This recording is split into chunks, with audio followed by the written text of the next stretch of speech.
எதுவா இருந்தாலும் மெயில் போட்டு என்ன சிசில ரைட். அப்பதானே நாளைக்கு நாங்க பிளாக்மெயில் பண்ண வசதியா இருக்கும்.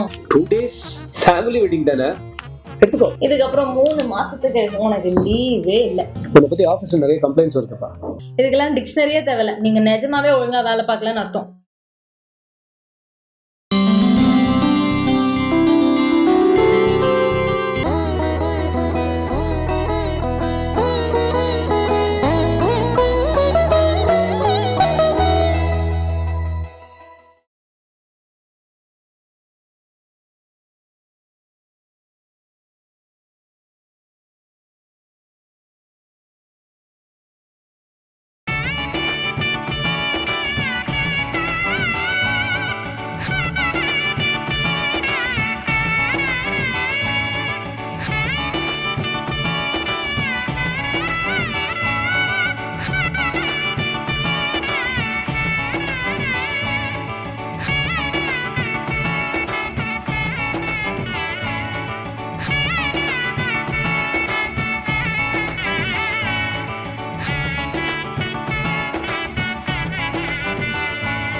அம்மா, முகூர்த்தோல எழுதி முடிச்சாச்சு, சபையில வாசிக்கணும். பொண்ணோட அப்பா வந்தாச்சா? காணுமே, என்ன பண்றது?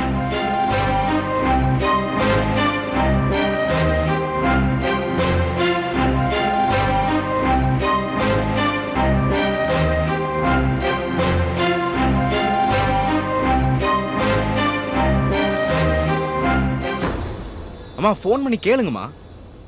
வந்துருவார்டா. அவசரம் கூடாது.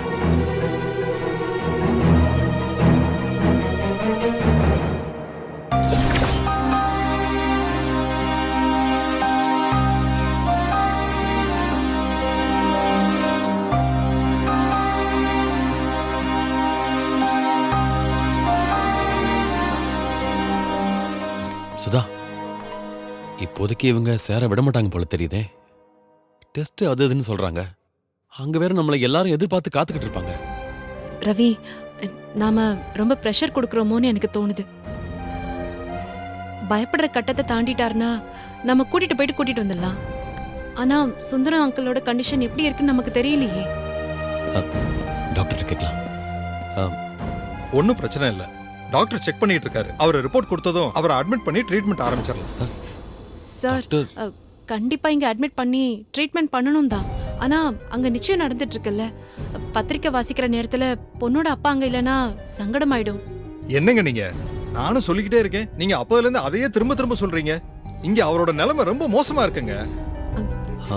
டாக்டர், நாங்க அவரை பார்க்கலாமா? Doctor, please doctor. சரி, போய் பாருங்க. வாங்க டாக்டர்.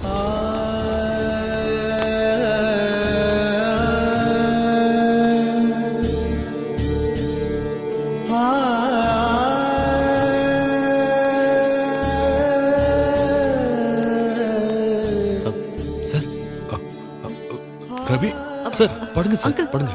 சுதா, சம்பந்திக்கு ஃபோன் பண்ணீங்களா? அங்க எதுவும் பிரச்சனை இல்லையே? சொல்லுமா சுதா. கோயில்ல எல்லாமே நல்லபடியா தான் போயிட்டு இருக்கு. என் மனசு பூரா அங்கதம்மா இருக்கு. ஆமா, உடனே அங்க கிளம்புவோம். சார், டாக்டர் கிட்ட நாங்க எவ்வளவோ சொல்லி பார்த்துட்டோம். ஆனா அவர் உங்களை அனுப்புறதுக்கு கொஞ்சம் கூட தயாரா இல்ல. என் பொண்ணுக்கு நிச்சயதார்த்தம் சொன்னீங்களா? சொன்னோம் சார். எல்லாமே சொல்லியாச்சு அங்கிள். அவங்க சில டெஸ்ட் எல்லாம் எடுக்கணும்னு சொல்றாங்க. அது முடிஞ்சதும் அட்மிட் பண்ணணும்னு சொல்றாங்க. இல்லம்மா, டெஸ்ட் எல்லாம் எடுத்தா லேட் ஆயிடுமா. என் பொண்ணுக்கு நிச்சயம் நடக்கும்போது நான் கூட இருக்கணும். ஏற்கனவே பிரியாவோட வாழ்க்கை நிம்மதி இல்லாம போயிடுச்சு. என் சின்ன பொண்ணுக்கு நல்ல வாழ்க்கை கிடைக்கும் போது நான் இங்க படுத்து கிடந்தா ஊரு என்னன்னு பேசும். ஈஸ்வரிய சமாதானப்படுத்தி இதை நடக்க வச்சது பெரிய விஷயமா. எக்காரணத்தை கொண்டு தடப்படக்கூடாது. நான் நல்லதாம்மா இருக்கேன். நான் நல்லா இருக்கேன். கிளம்பலாம். ஐயோ சார், நீங்க சொல்றது எல்லாமே சரிதான். முன்ன விட நீங்க பெட்டரா தான் இருக்கீங்க. ஆனா டாக்டர் சொல்றதையும் அவ்வளவு ஈஸியா எடுத்துக்கூடாது இல்லையா? அதான். ரவி, நோய்னா என்ன? உடம்பு மட்டும் இல்ல, மனசும் சேர்ந்து தானே. இதுவே டாக்டர் வெறும் தலைவலின்னு சொல்லியிருந்தா நம்ம இவ்வளவு பதறி இருப்போமா? அங்கிள், நீங்க மயக்கம் போட்டது, நெஞ்சு வலிச்சது எல்லாமே உண்மைதான். ஆனா அதுக்குன்னு இவங்க இவ்ளோ விஷயம் பேசுறது, என்னென்னமோ சொல்லி பயமுறுத்துறதெல்லாம் எனக்கு கொஞ்சம் ஓவரா தான் தெரியுது. அங்கிள், இப்ப நீங்க தான் சொல்லணும். உங்க உடம்பு கண்டிஷன் உங்களுக்கு தான் தெரியும். இப்ப நீங்க எப்படி ஃபீல் பண்றீங்க? நல்லா இருக்கம்மா, நல்லா இருக்கேன், இன்னும் பெட்டரா இருக்கேன். அப்புறம் என்ன ரவி, எனக்கு ஒண்ணும் இல்லைன்னு இவர் சொல்ற வார்த்தையில இருக்கிற தெளிவு இங்க இருக்கிற டாக்டர் பேச்சுல இல்லையே. ம். என்ன ரவி யோசிக்கிறீங்க? அங்கிளுக்கு சீரியஸா இருந்தா நான் இந்த அளவுக்கு பேசியிருக்கவே மாட்டேன். இங்க ட்ரீட்மெண்ட் கொடுக்க சொல்லிட்டு அங்க நிச்சயம் நடக்கிறதுக்கு என்ன வழியோ அதை தானே நான் பண்ணியிருப்பேன். அங்கிள் இவ்ளோ தெளிவா இருக்கும்போது நாமளும் பயந்து அங்க இருக்கிறவங்களையும் எதுக்கு பயமுறுத்தணும்? ப்ளீஸ் ரவி, இவர் கூட்டிட்டு கிளம்பலாம் ரவி. இல்ல சுதா, எனக்கு என்னமோ தப்பா தப்பா படுது. ஒண்ணும் இல்ல ரவி. உங்களுக்கு தெரியாதது ஒண்ணும் இல்ல. இந்த ஹாஸ்பிட்டலை விட்டு வெளியே போனா உயிருக்கு உத்தரவாதம் இல்லைன்னு எத்தனையோ பேஷண்ட்ஸ்க்கு சொல்லிருக்கலாம். ஆனா அவங்க வெளியே வந்து இப்ப வரைக்கும் நல்லா தானே வாழ்ந்துட்டு இருக்காங்க. ஐயோ ரவி, எல்லாமே நம்பிக்கைதான். அங்கிள், உங்களுக்கு நடந்தது என்னமோ சாதாரண சிம்டம்ஸா தான் எனக்கு தோணுது. உங்களுக்கு ஒண்ணும் இல்லைன்னு நீங்க நினைச்சா இப்பவே எந்திரிச்சு நிக்கலாம். என்ன சொல்றீங்க?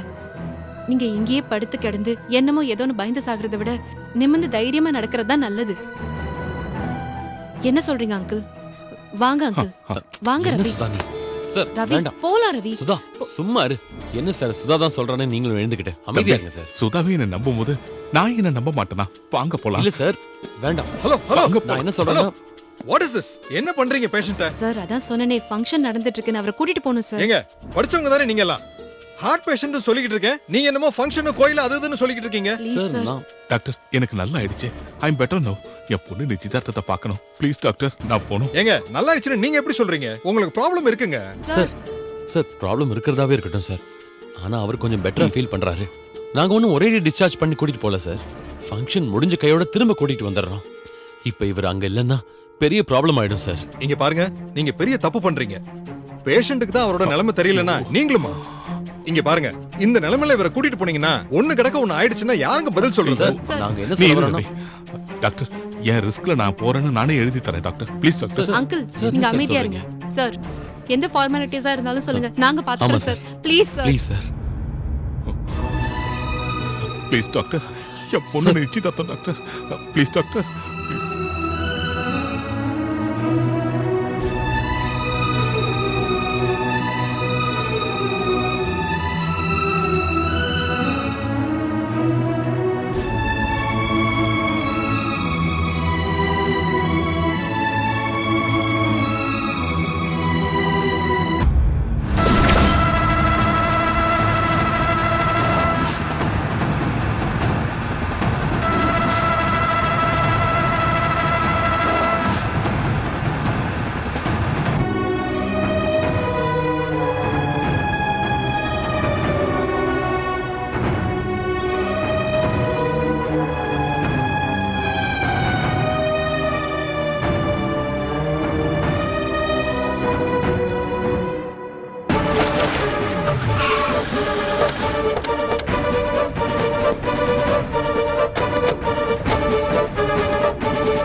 மேடம், ஃபோனில் பேசினது நான் தான் மேடம்.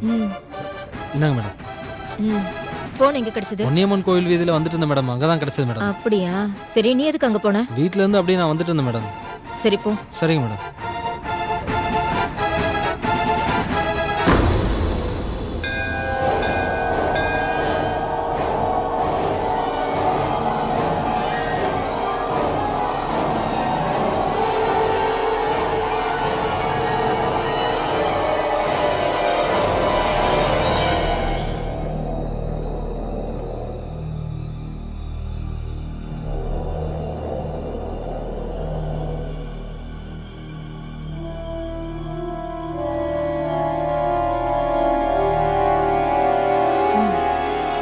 சரி, வாங்க.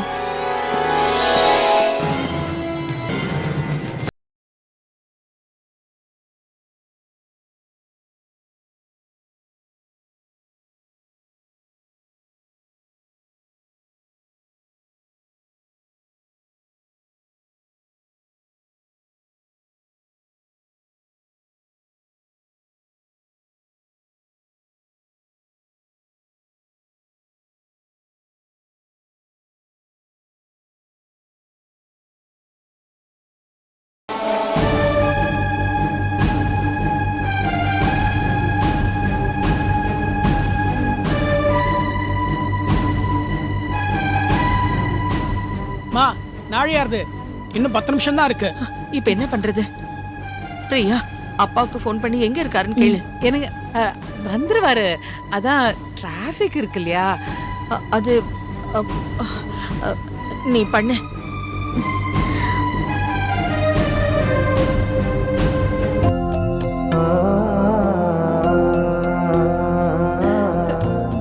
வந்துட்டாங்க.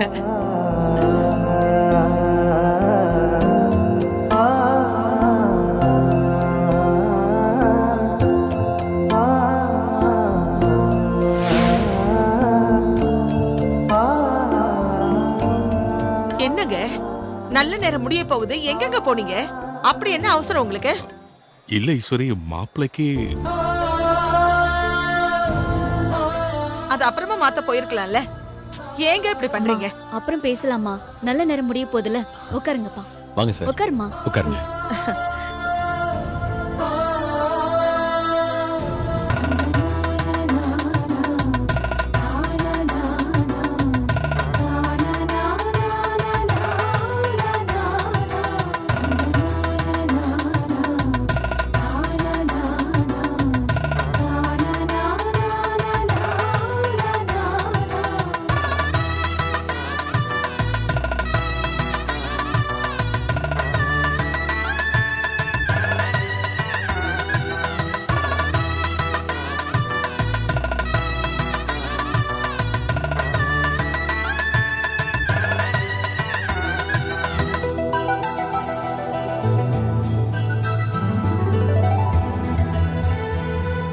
பத்திரிகையை வாசிக்கலாமா? திருமண நிச்சய தாம்பூல அழைப்பிதழ். கருணாமூர்த்தி ராசாத்தி மகனாகிய சுந்தரம், ஈஸ்வரியின் தவப்புதல்வையாகிய அர்ச்சனாவுக்கும், செல்லமுத்து மங்களம் மகனாகிய பழனி அழகம்மை அவர்களின் தவப்புதல்வன் திருநா என்கிற திருநாவுக்கரசுக்கும் மணமுடிக்க இருவீட்டார் சம்மதத்துடன் எதிர்வரும் சுபமுகூர்த்தத்தில் திருமணம் நிச்சயிக்கப்படுகிறது. சுபம் சுபமஸ்து.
சொல்லுங்கண்ணே. டேய், போலீஸ் கோயிலுக்குள்ள வந்திருக்காங்க, எல்லாரும் வெளியில வந்துருங்க. ஓகேண்ணா. டேய் வாடா. ஏய், எதுக்கு பயப்படுற? பயப்படாத, நான் தான். சரி, நீ அவனை பார்த்தேன்னு சொன்னியே, எங்க பார்த்த? அது இங்க தான் மாமா இருக்காங்க. அப்படியா?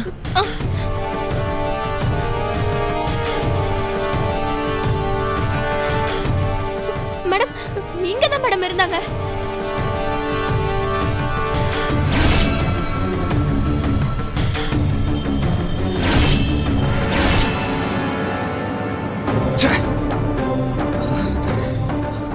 டேய், எங்க தென்பட்டாளா? உள்ள எல்லாத்துலயும் தேடி பார்த்தீங்கன்னா எங்கேயும் இல்லைண்ணே. போலீஸ் வேற உள்ள வந்துட்டாங்க. இதுக்கு மேல இங்க இருந்தா நம்ம மாட்டிப்போம். கிளம்பு. சரிண்ணா, வா வா. சரி, பதட்டப்படாத. Rascals escape ஆயிருப்பானுங்க. அடுத்த முறை கையும் களவுமா மாட்டுவானுங்க. அப்போ கவனிச்சுக்கிறேன். சரி, வா போலாம். வா போலாம். வாங்க.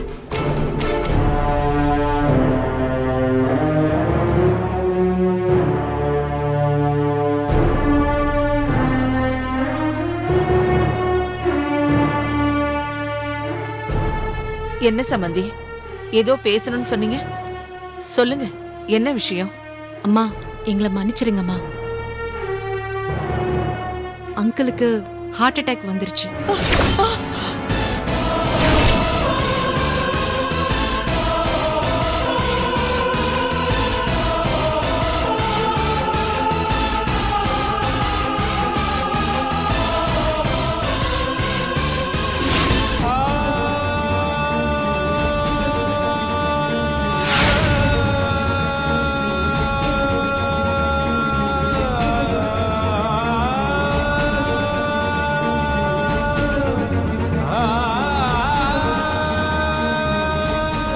என்னங்க?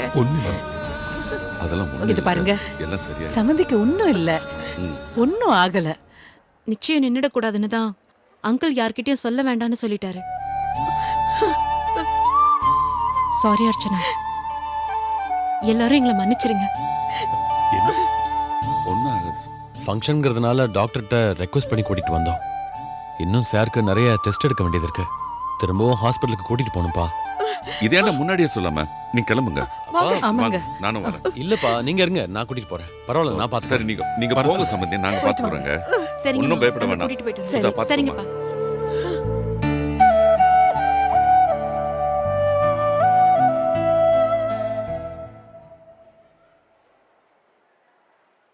எனக்கு என்ன பண்றதுன்னு தெரியல. அவர் நல்ல மனசுக்கு ஒன்னும் ஆகாது.